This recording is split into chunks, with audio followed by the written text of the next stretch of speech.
Welcome to Epilogue Podcast, the show where we discuss some stuff that happened on a different show ages ago which nobody really cares about anymore.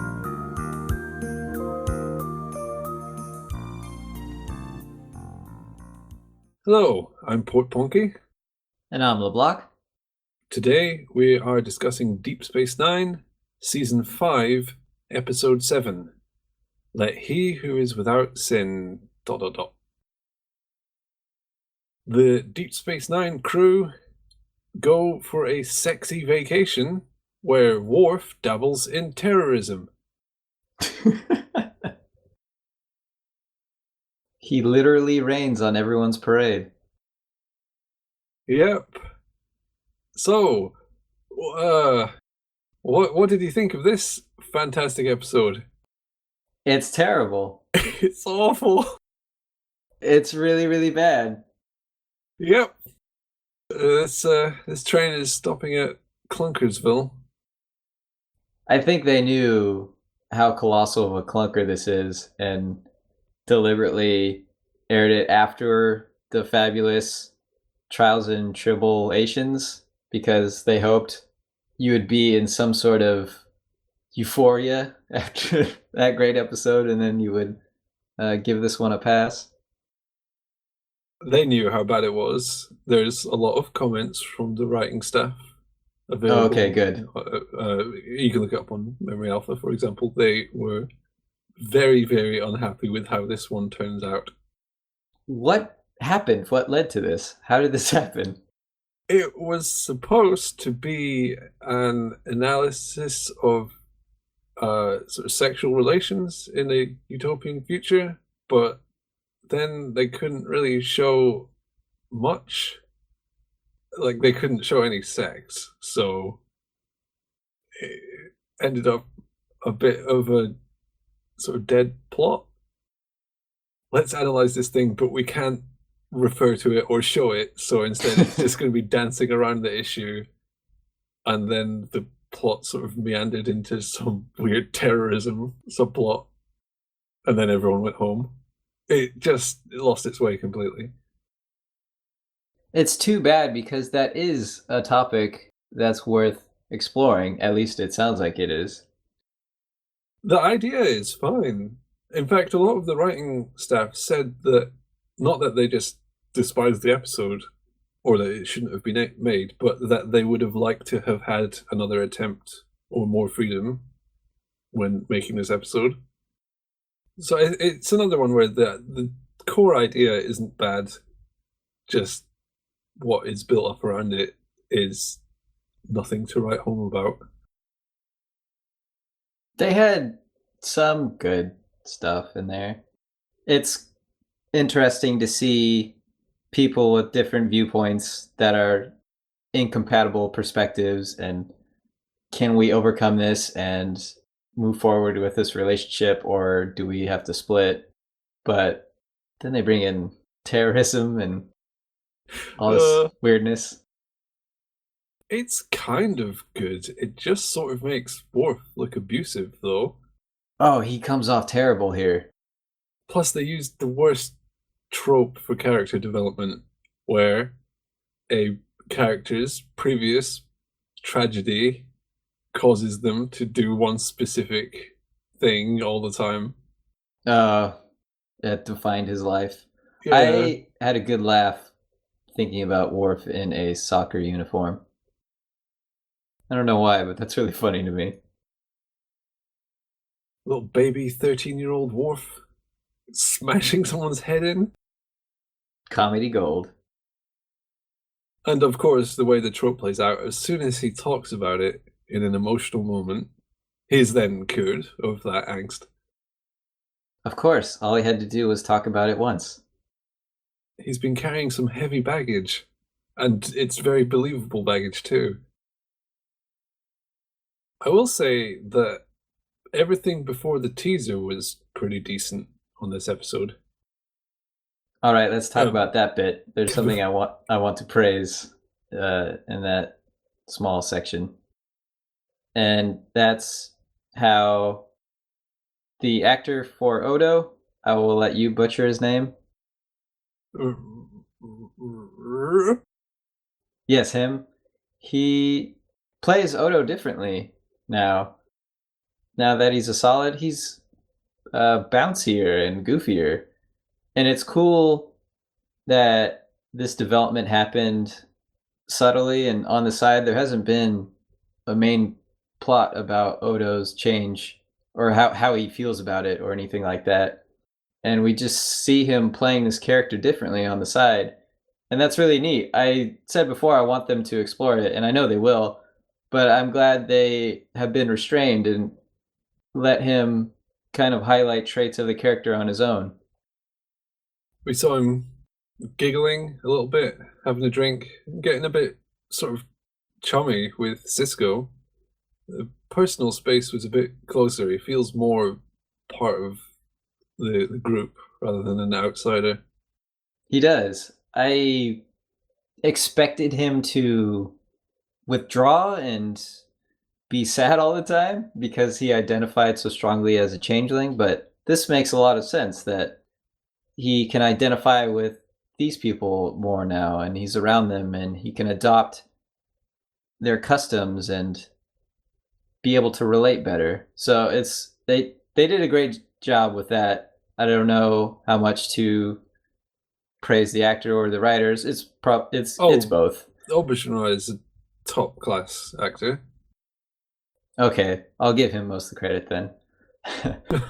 Well, yeah, don't give the writers any credit for this one. I mean, not in that regard, just everything that came after it shows that they probably weren't on top form when this was written. So, if nothing else, we get that Odo characterization. Although, why is he tracking Dax's medical history? Maybe it's a matter of security. Odo. He's still Odo. He still has his nose in tons of business that he shouldn't. That's his hobby. Oh, we find out the name of the latest O'Brien clan member, Swamp O'Brien. That was only a potential name. Oh, okay. Which is weird because I don't know how it is over there, but here in the UK, or in my experience anyway, people don't usually share names ahead of birth. Yeah, and they don't share rough drafts, usually. Because then people say, oh, that means swamp in Bajoran. I can't think of a single instance in my own life. Obviously, it's anecdotal, but still, I've never heard of that. Someone sharing before the birth, or even, oh, we're thinking about this name. People often say, yes, we've got something in mind, or we're still thinking about it. Right. Yeah, I can't think of anyone ever sharing a name. Because you're just opening it to criticism. Whereas if you tell them afterwards, hey, this is my child, such and such, then no one's going to say, oh, bad name.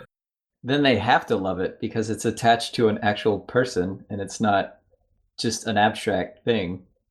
Well, they're a lot more likely to buy into it. So, for the parts of the episode that came after the intro sequence, there was a lot of flesh on display. Yes, there was.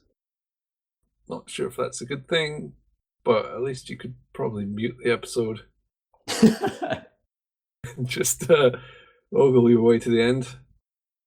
This episode is significantly enhanced, I would assume, if you mute it. Then you would have no idea how big of a jerk Worf is.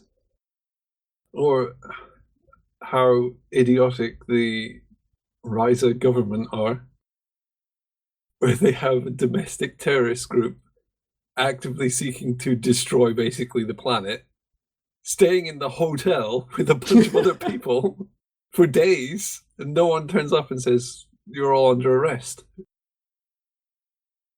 They have a casual line, oh, they won't press charges, they're too scared. But I'm pretty sure everyone has a point where they get the police in with nightsticks and put the boot to them. That was strange how they hung out and didn't care. Yeah, but he basically said, "Oh, we can just repeatedly commit crimes; they'll never do anything. There is no law here." But his whole point was stupid. It's a vacation planet. Obviously, yeah, they're going to conquer Ryza. Oh, whoop-de-doo. I'd like to see him pull the same trick in Starfleet HQ. Get vaporized in a quarter of a second. What military advantage would conquering Ryza give them? A sexy one. You can't have sexy vacations now. Now what will you do? Well, they could just go to the holosuite, Oh, which actually is a bit of a point, because why have they got this planet that's so unstable, hooked it up with a bunch of complex machinery so that it has an artificial environment, when they have these rooms that can do the same thing? have they ever said anything about how long a holosuite can run? One program? I thought maybe there would be limitations there, and that's the only reason why. Well, that doesn't even make sense because the Ryza itself is an illusion. It's running off some sort of power. Canonically, holodecks can run for years on end. Oh, okay. And that guy, the head of the Prude cult, even mentions holosuites. So why not go after those? Oh, but whenever you have a sort of leader figure who's coming out saying, "Oh, all you people with your casual relationships," you know that they've got skeletons in their closet. 100% of the time. I guarantee that guy has been to Ryza in the past, and probably intends to go in the future. He has an entire closet full of fertility idols. Oh, here's something I want to point out, which is a complete tangent, but whatever. Those little fertility idols, one of the external shots had one of the fertility idols as a building. What do you mean? It had a little door at the bottom? No, well, it was like a sort of statue or totem or something. Yeah, I saw that. It's really out of place because it is clearly the same prop. So suddenly it doesn't look like a big building. It looks like the whole scene is a small model. See, Ryza is actually a tiny planet, and you have to shrink down in order to visit it. That's impossible. So I have some unbelievably sexy trivia. Go on. I'm intrigued. Okay, so there's a scene where Lita is with masseuse, or is it masseuse the Sure, let's go with masseuse. yeah, whose name is Mr. Beefcakes, and she's wearing a sort of long sleeved shirt, which is open, a little bit open. Yes. Originally, that scene was shot with her nude, What? but well, tastefully, with Oh, okay. limbs and stuff mostly covering the nips. But it was even saucier than the one you see in this episode. And then they decided to make it a little bit less saucy. Still pretty saucy. Yeah, it left just the right amount to the imagination to make it so sexy. It's unbelievable. So, yeah, that's the wonderful, super sexy trivia. Chase Masterson's tasteful nudie scene is viewable in the trailer for this episode that you can find on StarTrek.com. I have a gripe with this episode that is terribly minor, but I'm going to bring it up anyway. And that's during the rite of separation between Lita and Bashir. She smashes a plate onto a thing. That's a great way to slice open your hand. Why? That's so silly. Okay, I want to say that actually gave me a fright. when she did that. I jumped. I think I was falling asleep. It's really sudden and scary. There's no indication something like that is about to happen. Maybe my brain had just turned to jelly, but I genuinely jumped and my heart started beating faster. As for the ritual, plenty of rituals are stupid. Fair enough. Is there not a Jewish custom about breaking glass in cloths? At least they have the cloth to protect you, and I think you stomp on it, so you don't have your hand exposed. Okay. There's a Greek custom of smashing dishes if you're pleased with the meal. Is that a real thing? Not really, but if you ever go to a Greek restaurant, tell people that it is. Okay. Hey, if you want to list some minor gripes, do you like lightning and thunder at the same time? I do not. Because that doesn't make sense. Yeah, well, it does if it's striking the exact point. Usually once or twice, it's kind of is forgivable. But wow, this episode really nailed it home with the thunder and lightning, just wave after wave of thunder and lightning at the same time, as if it's screaming out, "Hey, look, it's wrong." But that... Oh wait, no, that was the real weather. I was about to say it was artificial. Well, it was artificial. It was a special effect. The weirdest thing is, if you have lightning and thunder at different times, it's way cooler. It is. It's a 1-2 punch instead of... Just one. Yeah, just one. You need that second punch in there. That's true. You get the sense that it's a real shockwave hitting you. Because in real life, it is. So, I don't know why they do that. Tradition. Stupid tradition, though. Yeah. When Bashir says to Worf, "When in Rome," he doesn't finish it. You often don't have to finish that idiom. If you're a human living on Earth, why would Worf know what that means? So I wanted him to respond, "When in Rome, what? That is not a complete sentence." Or something, but he just nods approvingly. Humorously, it's not the first time someone has said "when in Rome" to him. Wait, it isn't? No, the first time was when Riker said it to him in an episode of Next Generation. Oh, okay. I thought it happened in Deep Space Nine. Oh, a terrible, terrible episode of Next Gen.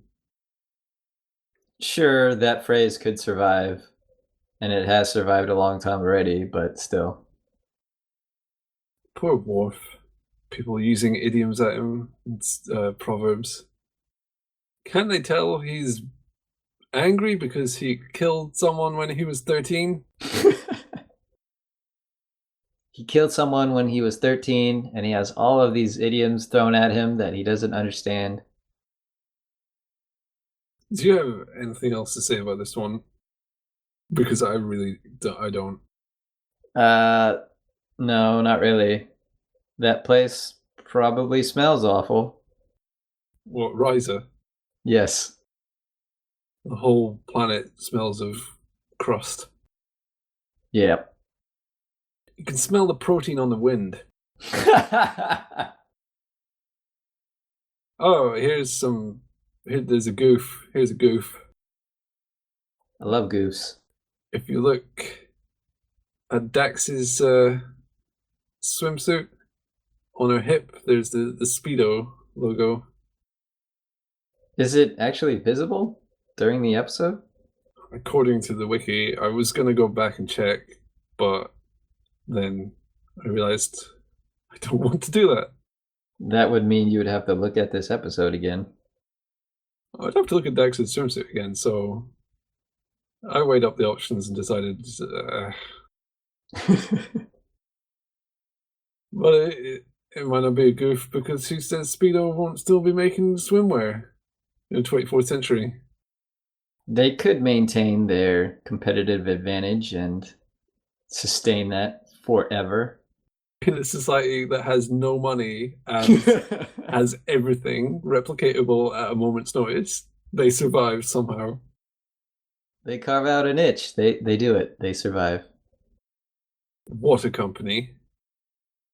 This episode is secretly a testament to capitalism. This episode should be a secret. Never spoken of. Anyway, have you picked some sexy words from the show? The sexiest. You have to realize that there are some things in life you can't control, such as how bad this episode is. Wait a minute, you changed that. Oh, yeah, wait, that's not the original. Close enough. Dax should have punched Worf's stupid head in for treating her like a 15-year-old. Yep. I can't see Dax standing for the treatment she's given. Well, they could have played it off as the dichotomy of a Trill being both the embodiment of a 300-year-old psychic being and the 25 or whatever year old Jadzia. But what actually happened was not that. Instead, it just looked like a run-of-the-mill unhealthy relationship between an over-controlling, angry man and a sort of slightly moany woman who, instead of moaning, should have been kicking him to the curb. Yep. But then it turns out he killed someone when he's 13, and all his angst was easily undone with one conversation. And then he decided not to be a terrorist anymore. Yeah, like I said, he was just dabbling in that. Giving it a go. Well, it's like these holiday camps where you have all the different hobby activities. You can go mountain biking, do some watercolors, a little bit of terrorism, whatever you want. Whatever tickles your fancy. They have plenty of crafts and activities for all the family. Well, I'm glad to see that Worf is no longer a budding terrorist. I'm hoping he's not going to continue being a jealous control freak. And if he does continue to be that, I hope Dax doesn't stay with him. Well, no, yeah, that wouldn't be good. Hey, do you want a quick final fact? Yes. The last episode, Trials and Tribulations, had quite a lot of sort of side boob and stuff on show.